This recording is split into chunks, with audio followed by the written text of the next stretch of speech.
Six. ఏవండి ఎప్పుడు ఆ టీవీ ఫోన్ కాకుండా కొంచెం నాకు వచ్చి హెల్ప్ చేయొచ్చు కదా.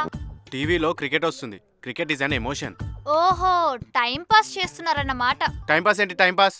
మరి మ్యాచ్ లేనప్పుడు 24 గంటలు ఫోన్లోనే ఉంటారు కదా, మరి దాన్ని ఏమంటారు? ఫోనా? It's just minds relaxation you know. 24 గంటలు ఫోన్లోనే ఉంటారు, అదే మైండ్ రిలాక్సేషన్.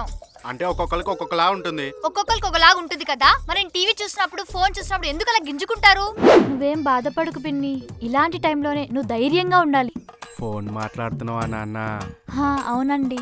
ఇక్కడెందుకురా, బెడ్రూమ్ లో ఏసీ వేసుకొని కూర్చొని మాట్లాడొచ్చు కదా. అయ్యో పర్లేదండి. నేను పొద్దున ఆఫీస్కి వెళ్ళేటప్పుడు టీవీ చూస్తూనే ఉంటావు, నేను ఆఫీస్ నుంచి వచ్చేటప్పుడు టీవీ చూస్తూనే ఉంటావు, రాత్రి పడుకునే ముందు టీవీ చూస్తూనే ఉంటావు, పొద్దున టీవీ చూస్తావు కదే. ప్రపంచమంతా ముందుకెళ్తుంటే నువ్వు మాత్రం ఆ టీవీ ముందే ఆగిపోయావే.